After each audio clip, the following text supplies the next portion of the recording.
Okay. Um, just to let you know, the names have been changed to protect the innocent. Um, I have two short stories. The first one is, um, it happened about a year and a half ago. It was a Monday afternoon, and I got a phone call, and it was Sue. And Sue has been my nurse, that was assigned to me by my insurance company. And she has called me every month for over 10 years now. And over that time, we got to know each other pretty well. But it's always the same questions. Have you been hospitalized? Have you had any bleeds? Yada, yada, yada. But then after that, we would get into our, personal things. And it was real, some of our conversations were pretty interesting. Well, anyways, this day she called, she said she had important news. And I said, what's that? And she said her company had nominated her for a national award. It was going to be a big deal. They were going to have a dinner and an award ceremony, and they were flying in people from all over the country to be in this awards dinner. And she was one of the winners. And part of the program was they wanted some of the people that she worked with, or her patients, to just give a brief video on how we got along, and the usual things, and why she was so special to get the award. So I said, oh yeah, I'd be happy to do that. And she says, fine. They were hiring a media company to handle the interviews and that, and they would get to me in the next couple of days, and they did. And the woman there explained to me, this was before Zoom got popular. So she was explaining to me how Zoom worked, and that I could do it at home and all this other, and that was great. And they gave me a list of questions that they were going to ask me during the interview to kind of like prepare me for what was going on, what they were going to say. And the last question was, how would you describe Sue in one word? That's really hard. How do you describe somebody that has been your nurse, your friend, who's been patient, who's been understanding, who's been fierce, um, all these things, and yet put it in one word? So that one really made me think, and I finally come up with the word. So the next day, they called me and they set up the whole thing and did the Zoom, and they were recording, and they were asking me the questions, and I was answering them through the interview. And then we got to the end, and she said, how do you describe Sue in one word?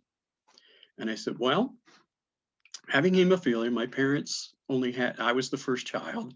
And after that, we weren't gonna have any more. So I was an only child. And I said, it's really hard to describe someone with just one word, as I explained, that, she had so many great qualities. So the only word that came up that encompassed everything was the word sister. That seemed to fit the whole thing. She was everything that I would want in a sister. So they ended the recording. They said it went well, and I didn't hear from anyone. About a week later, after the awards, Sue called, thanked me for my contribution, and she says, after my interview, there wasn't a dry eye in the audience. So I guess I made my point. The second story, if I have time, if you will, I'm getting a thumbs up, so okay. My second story was about a blood brother. I'll call him Bob. Bob and I went back, we first met at HFA maybe 10, 12 years ago. We seemed to hit it off right from the start. And that was my first thing. Whenever I went to an HFA meeting, I'd always look around for Bob, because that was what I really went for. Well, wait, let me gather my thoughts. I'm running, my head's running faster than my mouth. So anyways, this one particular year, I was having a very hard time. I wasn't happy with myself. I wasn't happy with my job. I just wasn't happy. And I told Bob all my troubles. And he was very patient with me, a very good listener, a very good mentor. And this is where it all started from. A few weeks ago, we started a program called A Hero's Journey, where you were the hero of your own story, and it was kind of like a self-help thing, where you would go on this journey to try to better yourself in some particular way. The first part of the program was, just trying to become the hero, what your story was, what you were trying to anticipate, what was your expected outcome. And that was pretty simple. I mean, it made you think.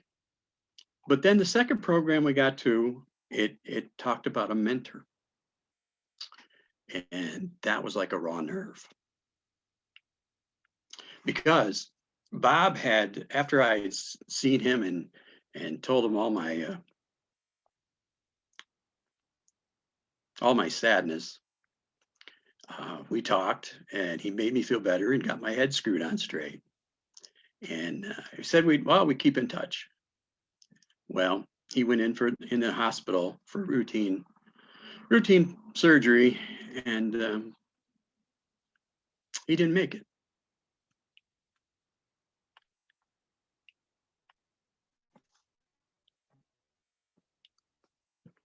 I never got the chance. Sorry. I never got the chance to tell him how much he meant to me. And I was overcome with guilt. And then I had buried it. I had buried my guilt. And then when we had this program and we talked about a mentor, it all came back. Well, I had to face it. And I had read once before that sometimes it helps to write a letter. So I wrote a Dear Bob letter.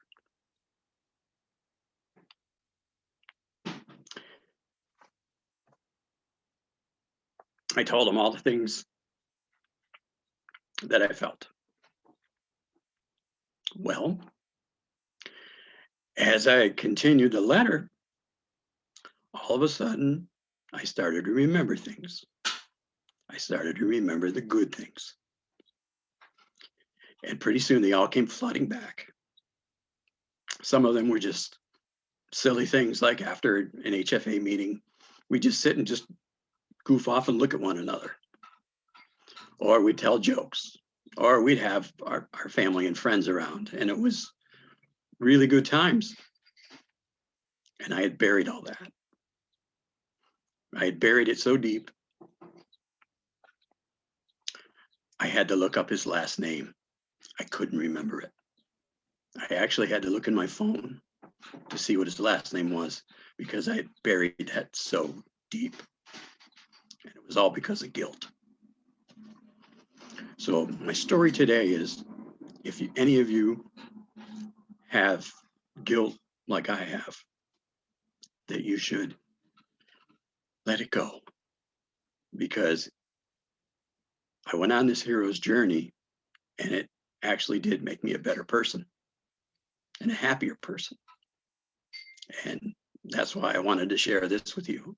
So good luck, and thank you.